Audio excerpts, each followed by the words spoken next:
Welcome back to another SCP reading, everyone. Today we have SCP-141, Codex Damnatio. Now, without further ado. Item number, SCP-141, Object Class, Safe. Special Containment Procedures.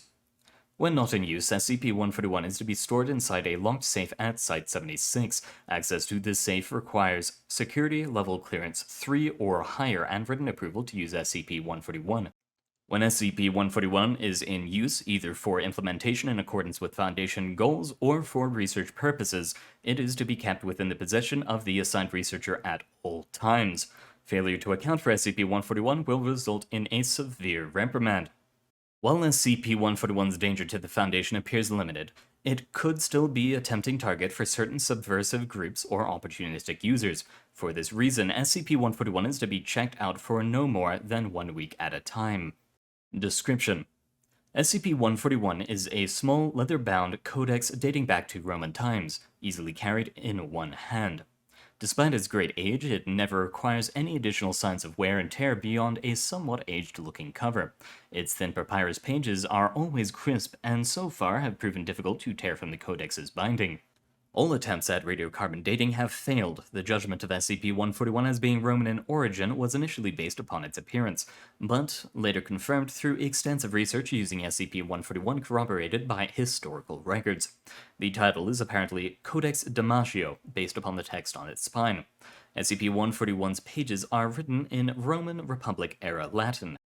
It is a detailed description of notes and summations for a wide range of legal trials. This first half contains a series of historic trials from throughout history. The earliest trial appears to be from the prescriptions of the late Roman Republic, while the most recent case is the Data Redacted, taking place in the 2000s. Each case summary is extensive, with precise witness quotations, exact physical descriptions of evidence, and their importance to the case, and so on.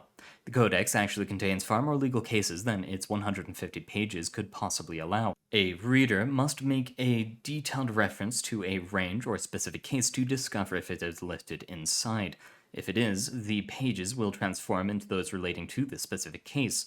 This requires specific mentions of historical context surrounding the case or cases. Research into SCP-141 conducted by Professor Data Redacted revealed SCP-141 has apparently been employed in, among other important periods, a wide variety of Roman prescriptions, heretical trials of the Catholic Church, including the conviction of Data Redacted, the Spanish Inquisition, the witch hunts of the 17th century, and the Red Scare of the mid-20th century. The latter half of the book is blank and can be written in with any pen with black ink. A user of SCP-141 must provide detailed information about a criminal proceeding, including victim, evidence, witness statements, and suspects, and they must do so in Republic-era Latin. Later readings of the book will reveal these new cases in the first half of the book, written in the same handwriting as the rest. A very precise, careful hand. When this information is provided to SCP-141, the particulars of the case described in SCP-141 appears to become true in regards to memory and evidence surrounding the case. Witnesses' memories and testimony will correspond to the information written in SCP-141. Falsified evidence springs into existence in accordance with its description, usually appearing in the court record or the crime scene where it can easily be discovered. This has included murder weapons, suspicious traces of the subject such as fluids or fingerprints, stolen items, or incriminating documents. SCP-141 appears able to cause criminal activities that would not have taken place, although this requires even more precise wording and descriptions of the particulars. The guilty party specified by SCP-141 may have a false memory implanted that corresponds to SCP-141's account of events. Although this result requires a clever description of the desired scenario, these memories do not override the original ones, but they do seem quite nearly as real.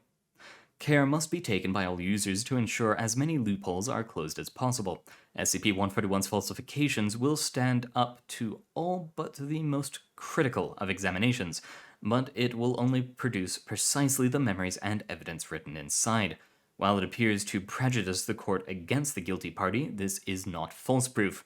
Nonetheless, successfully employed, SCP-141 is an almost surefire conviction.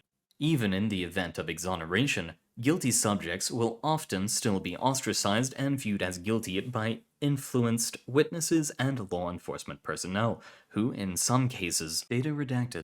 Addendum: SCP-141-A. Tests are ongoing to determine if SCP-141 is capable of exonerating an innocent man wrongly convicted, or if changing the results during the trial has any measurable effect. Approval to employ SCP-141 in a test case is pending. Addendum: SCP-141-B. Following data redacted. All test cases involving Foundation disciplinary hearings or implicating members of the Foundation other than D-Class personnel without signed waivers from the guilty subject are hereby forbidden by O5 Command.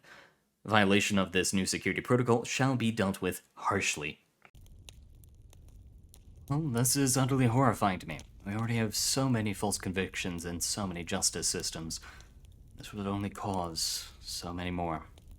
Thank you for coming, everyone. Good luck out there.